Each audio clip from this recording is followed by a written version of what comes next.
Alright boys, so in today's video I'm going to be explaining how I made $40,000 last month with 9 properties that I don't even own. I'm literally going to show you everything. This is a biz that I started around 2-3 years ago, and now obviously I just hit my biggest month of around $40,000. The reason that I make these videos is because when I started I was literally an absolute nobody. Alright, I was a random 19-year-old brown kid. I didn't have some crazy connections. I didn't come from a family that already had a bunch of real estate, right? A lot of these people, they'll have $50,000 saved up, and it's like, yeah, obviously, if you have a bunch of money saved up, you should have real estate, right? But again, I started with absolutely nothing. I didn't have a handout, didn't have some rich uncle that just handed me a bunch of money, no rich parents, nothing like that. Literally no crazy connections. I had to start from ground zero. And the reason I literally make these videos is to show that if I can do it, there's literally no reason why you can't either. So let's get right into it. All right, so we are on the Airbnb dashboard. As you guys can see, $39,000. 786 made in October, right? That was last month. The month before that was around 34K. But again, this was my biggest month, all right? And I mean, I'll just go ahead and refresh it just for all you bums who don't think this is real. What a great notification. Perfect timing for this to pop up. So again, $39,000 last month, all right? And just to show you guys what my Airbnbs look like, I won't be leaking the addresses or showing you guys the specific listings. But as you can see, 1, 2, 3, and then 4, 5, 6, and 7, 8, 9. All right, these are all my Airbnbs. And I'm just going to run you guys through what I did, how I got these properties, how I make them so profitable as well. Now, there's really 4 main ways you can get into real estate, right? You can either own properties, you can flip them, you can wholesale, and then you can arbitrage them, which is what I did, and I'll get into that in a second, right? With owning properties, honestly, I never even tried focusing on this because you usually need to have a lot of money in the bank account. And just for example, right, let's go to ChatGPT. What is the average cost for a house in 2025 in the US?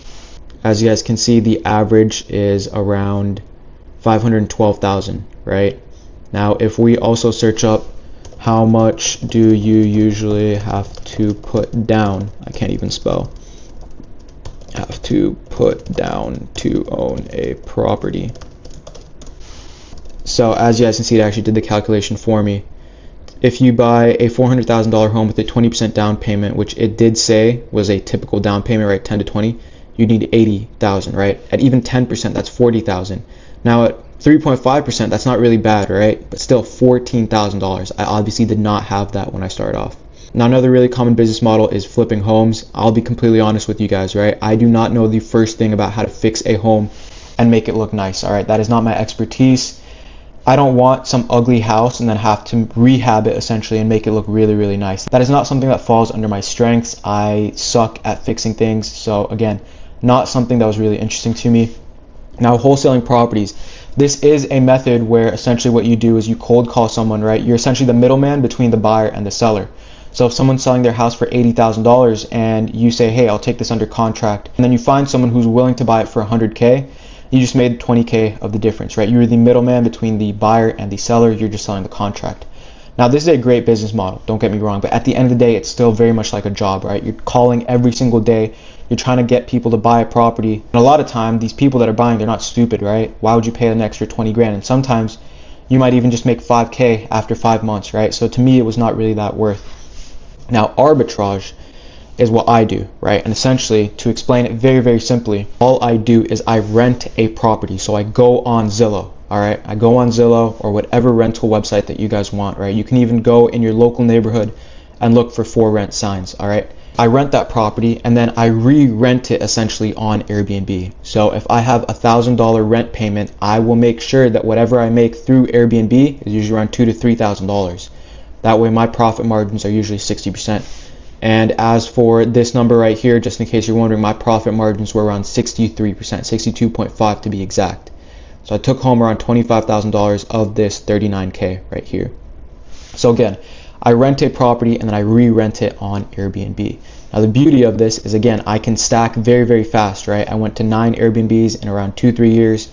And all the profits that the property make is my take home, right? I only pay rent. I don't have to pay a single dime other than that. Now, how do you actually get started in this business model? And if you're wondering, okay, well, Avik, I don't have a bunch of money to actually rent a property, right? That's the beautiful thing about Airbnb arbitrage.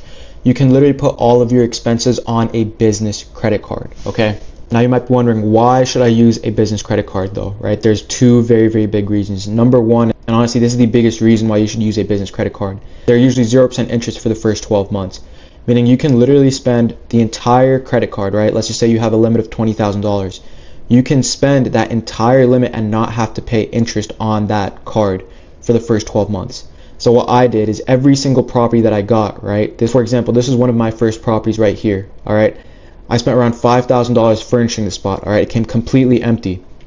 I used a business credit card to furnish the property, all right? I spent $5,000 on the card. I did not have to pay a single dime out of pocket to furnish that. I was $0 out of pocket, all right? And the reason that 0% interest is so important is because the property will pay itself off, right? Let's just say I spent $5,000 on the property.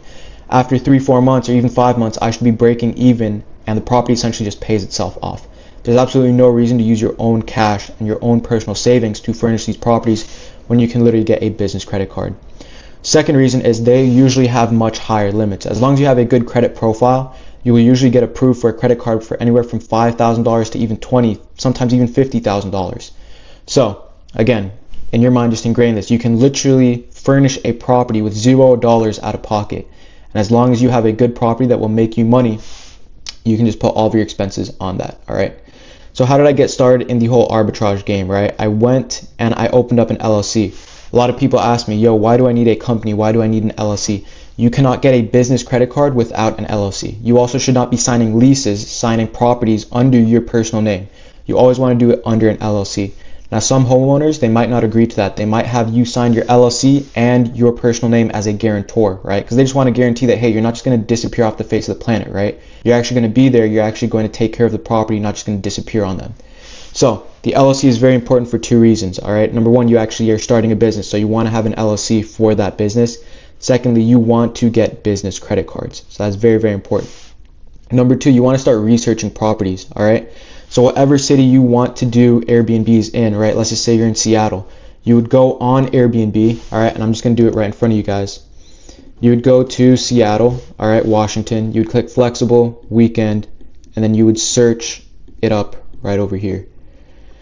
Now let's just say I'm interested in getting a 2-bedroom, all right?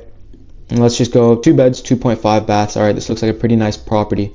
What I would do now is I would go ahead and search up these dates, and as you guys can see, these guys are clearly getting booked, all right? They have almost every single weekend in December booked. Their November is also looking very, very empty. You would go ahead and search up these November dates. All right, looks like during the weekday, they're charging around $225, all right? What are they charging over here? Again, around $250. What are they charging on the weekends, right? So they're charging around $250 again, so a little bit higher. You just keep on looking at these dates and see what are they on average making per month, all right? Usually people will get booked at an 80 to 90% occupancy rate as long as they know what they're doing, as long as they have a nice property, as long as their pricing is all proper as well. So again, you would look at their prices, see that, okay, they're charging around $310. Over here, they're charging around $310 as well, right? You would look at the average, and let's just say on average they're charging around $200 to $300, right? Let's just meet right in the middle, $250, and let's just be conservative. Let's just say they're getting booked at around 80% occupancy, right? So that is 24 days. I had to do a little math there. 24 days out the month, all right? They're making around $6K on that one property. Let's go on ChatGPT. What is the average rent for a 2-bed, 2-bath in Seattle? Now, as you guys can see, it's clearly $2,700 to $2,900 per month. All right, conservatively, these guys are making at least $3K on this one property. Now, again, let's just say that you know exactly what you're doing. You actually have an optimized Airbnb listing. You know exactly how to structure your pricing and everything. Multiply that times 27 because that's 90% of the month, and boom, you're making an extra $750, almost $4,000 on one property. All right, so now you guys pretty much understand the ins and outs of this business model. And that's how you essentially research properties, all right? You wouldn't just do this on one property. You would compare multiple 2-beds in the area in Seattle, wherever you are, and base your numbers off of that. And step 3 is to talk to landlords, all right? I straight up went on Zillow. I found a property that I liked, and I reached out to them. I was like, hey, could I rent your property? Could I sign it under my company? I explained to them what I do. Now, don't get me wrong. This is not easy, all right? If it was easy, everyone would do this. I know a lot of you guys, you just want that easy money. This takes real work, all right? Real dedication on your guys' end. It's not just going to fall into your lap. You might have to go through 100 people that say no, all right? I'm just being realistic. But eventually you will find someone who says yes. And all you need is just one person to say yes, and you could literally be making free cash flow every single month, all right? That's pretty much the entire business model. It is not a complicated business model. It is simple, but it's not easy, all right? All you're doing is you're renting a spot and then you're re-renting it, putting it on Airbnb. Now keep in mind, you do need to get permission from a landlord. They need to be 100% okay with you doing this business model. Otherwise, obviously it's completely legal, all right? A lot of people think they can just do this on their own apartment. You can't. It has to be allowed from the landlord. You guys, that was pretty much it. That's exactly how I made $40,000 last month. The real estate that I don't even own. It's honestly very, very simple, right? You just need to have a constant effort to find these landlords, to actually reach out to these guys. I promise you, consistency is the name of the game, all right? If you just expect these things to fall in your lap, it might not happen. You need to be constantly out there looking for properties every single day. You need to be researching properties as well, making sure that you're actually going to be profitable on the property. Don't just go into this blindly, all right? Anyways, you guys, that was it. Hope you guys enjoyed. Let me know if you have any questions.